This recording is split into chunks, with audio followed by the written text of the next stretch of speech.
Oh, look at that. The My Radio Show hotline. This guy was a seventh-round pick of the Los Angeles Chargers in 2017 out of Notre Dame. Last season, he had 5 sacks on the Chargers' defensive line. Wow. Ladies and gentlemen, Eagles Landing Christian Academy's own Isaac Rochell. Welcome to My Radio Show with Rick Garcia. Isaac, how are you? I am great. I love the Eagles Landing Christian Academy reference too. So thanks. I bet you're proud. I wouldn't blame you for that. Why don't we begin then with Touchdown Jesus and the Fighting Irish of Notre Dame? You're a Georgia kid, and when you got to Notre Dame, did you know anything about the incredible tradition there? The Four Horsemen, Newt Rockne, the Gipper. No, you know what's crazy? My mom kind of made me go visit, and I fell in love with the campus. And not knowing the specifics of the campus, I just kind of fell in love with the vibe and the energy there. And in fact, when I went, it was in winter, but it was like 35 degrees. So I'm like, this isn't that bad. This place is cool, and I fell in love with it. But I didn't really understand the tradition, didn't understand how cold it was going to be. But it was a great experience, so I'm glad I went. Well, you couldn't ask for better to have that kind of a pedigree. And then at what point, though, in your life, it could have been either at Eagles Landing, it could have been at Notre Dame, where you said, you know what, I can be an NFL player? Yeah, I think it just was kind of like the natural progression of my college career. I think early on I was just trying to survive, figure out, like what it even meant to play Notre Dame football, what it meant to go to school at Notre Dame. And then as my time progressed, I became more comfortable in my role as a student athlete. It was like, all right, you know what? Like, let's go ahead and make this next run and try to make this dream possible. And it just kind of naturally happened. But I think to answer your question, it probably would have been like going into my senior year when agents really started talking to me. I'm like, oh, shoot, this is actually about to happen. And that's kind of when it dawned on me that I'd be playing at the next level. L.A. Chargers defensive end Isaac Rochell on My Radio Show. All right, Isaac, I've covered college players during the NFL draft. It's intense emotionally, and that was for me. And I wasn't even getting drafted. I just remember the emotions that went into the young men who were waiting for that phone call. What was that like for you? Oh, my gosh. It was so stressful. I made it more stressful than it needed to be. But like you're saying, you have all these emotions.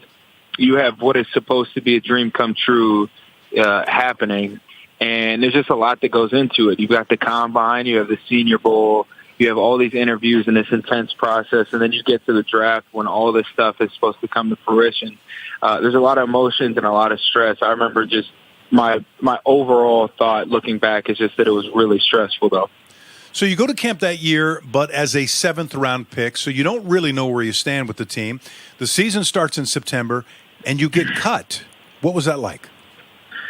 It hurt, honestly. I mean, it's like you like we talk about these dreams and these expectations of playing in the league. Once it happened and I got drafted, I'm like, all right, I'm here. Like, I'm in the NFL. And then you're so excited to play. We go out, we play Denver at Mile High, have a great experience, and then you get cut. And it's kind of like you feel like this dream and all these things that you've been hoping for, it's kind of over. So it definitely hurt. And then you have to go home for 24 hours because you can't be in the facility after you get waived. And so you're just sitting at home and you just have that pit in your stomach. So it was really tough. All right, the Chargers re-sign you back onto their practice squad. Tell us, if you don't mind, tell our listeners and viewers what the practice squad is and what your role was. Yeah, so practice squad in the NFL is essentially you do everything that everybody else does except you don't play. So that's tough. You're having to deal with, all right, I'm doing everything that all these other guys are doing, and I'm not getting to showcase my talents on the big stage. But like I said, to answer your question, it's literally like the same exact thing. You're practicing, going to all the meetings. You aren't playing on Sundays. Chargers defensive end Isaac Rochell on My Radio Show. Isaac, you catch a break when one of the team stars, Joey Bosa, gets hurt, and as they always say, it's next man up, and you did not disappoint. Yeah, I mean, it was a really cool opportunity for me just to be able to play, and then especially going into the season, knowing that I was going to play, like getting that confidence that I'm going to be able to participate, I'm going to be able to contribute. There's definitely initially a learning curve, I think, to just playing more and really being a contributor. But, I'm super thankful for that opportunity. I think it kind of gave me the confidence I need, even now going into this season, just having been thrown in the fire then. Speaking of being thrown in the fire, there you are, 23 years old. You're playing in the AFC wildcard game last year against the Baltimore Ravens. You had a sack in that game, but take us back to when you stepped onto that field. What went through your mind? Oh, my gosh. Well, that game, we're just like, all right, these dudes beat us at the end of the season. We're frustrated because of that, because it's just 2 weeks before. And then you're obviously trying to make a run to the Super Bowl. So there's just like, go back to this idea of just having emotions. Like, you've got so many emotions going on during that game. Frustration because you lost earlier to them. Excitement because you're in the playoffs. Anxiousness because you're thinking about the Super Bowl. But for me, it was just a different and very cool experience to be playing in a playoff game. Okay, so the following playoff game, you guys run into the GOAT, the greatest quarterback of all time, Tom Brady, and it wasn't pretty, Isaac. Chargers lost 41-28. What did you learn from that? I think you just, with experiences like that, it's like we have a young team. We have some key vets, but generally speaking, we have a young team. And we didn't know. It's like you don't know what you don't know. We didn't even know what it felt like to be in the first round after the wild card game of the playoffs. We don't know what it's like to go play in Foxborough when it's 15 degrees, it's freezing cold, and you're playing against the best quarterback of all time. So I think now the takeaway is, all right, we've been there, we've done that. We know we have a great team. These now young guys that have been playing are a little bit older, becoming more vets. And it's like, we've been there. Let's make it happen. Okay, so there you are. You're 23. I think you were 23 at the time, right, Isaac? Right. Playoffs, okay. And you look, and you're lined up on the defensive line, and you're looking right over at this 42-year-old guy. I mean, he's 20 years older than you almost. Tell me, for a split second, were you in awe of him? Just for a split second. I think in awe, I don't know if it's the right word, but it's kind of just like, you're just like, wow. Like we're talking about, when did you think you were going to play in the NFL? What's it like? It's like you're at that moment. You're like, man, like I'm actually out here on the same field competing against one of the best players to ever play. It's kind of like a moment of appreciation. And then obviously you get your mind right because the ball is about to snap. But in that split second, it's just kind of like a wow. Like, it's really cool that I have this opportunity to be here. Chargers defensive end Isaac Rochell on my radio show. Isaac, you've taken up, I guess, kind of a cause of sorts at the age of 24 now. You're part of a generation. Trust me, my kids are like this. They spend much of their lives on social media.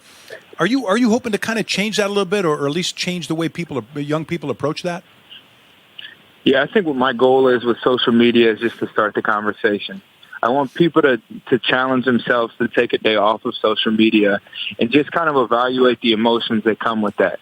You know, like, is it harder than they thought? Is it easier than they thought? Is life more enjoyable when they're not feeling this obligation to report to everybody what they're doing? I think that's my goal. Let's just start the conversation about what it looks like to be healthier on social media. And then once we are talking about it, let's do it. Let's put it in action and be healthier with the way that we're using these apps day to day. You are also a budding photographer, I'm told. And what do you like about taking pictures? I think it's just you get to capture what you're doing. For me, it started as a hobby, and then now it's one other thing I love to do is to travel. So now it's like, all right, I've got my camera, I can capture this experience, and that's kind of what's been the biggest thing for me. Like, let me go on a trip and let me get one photo that I think like kind of captures everything to do with that place. So it gives me, like I said, an opportunity to just capture what I'm doing. I'm going to give you one more chance to talk about your team now. You guys, boy, the season is almost here already. I'm guessing it felt like your off season just flew by for you. Tell us what we have to look forward to for the Chargers. I mean, could we even see improvement? Is it possible we're going to see the Chargers in the Super Bowl? Yeah, I mean, Super Bowl talk, we haven't even started the regular season. You know that. Guys probably say that all the time. I think the goal right now is let's become as comfortable with this defense as we possibly can. Let's take ownership of it, and let's make it our own. And then, let's get better every day. And I think we've done a great job of doing that. I think we had a lot of retention really with our roster. So you're not going to see a lot of different guys. It's like, look, we have the same team. We had a good season last year. Let's build on that. And like I said, let's make this defense our own and really start to take over these games defensively. By the way, I want to point out to everybody listening and watching that we were talking so much about Tom Brady, who's one of the greatest of all time. But when you first got to the NFL and you were in practice, you looked across the line and saw a pretty darn good quarterback in Phillip Rivers. Have you had a chance to hit him in practice? No, listen, if I hit him, they're going to be like, all right, we actually just booked your ticket home. So, no, but you're exactly right. Like, Tom Brady, Phillip Rivers, these are quarterbacks that are all kind of in the same conversation for, like beasts and absolute icons of the NFL. And he's a guy. It's like every time you get to go play with him, it's a pleasure, and it's really an honor. Well, it's been an honor for us, Isaac, to have a guy that is as wise as you. I'm sure you've been told you sound like an old soul, as a lot of folks say, at the ripe old age of 24. We want to thank you for joining us on my radio show. Yeah, no doubt. Thanks so much for having me. All right, Isaac Rochell, ladies and gentlemen, Chargers defensive end on my radio show, and we wish him the best of luck on the season. What a sharp kid.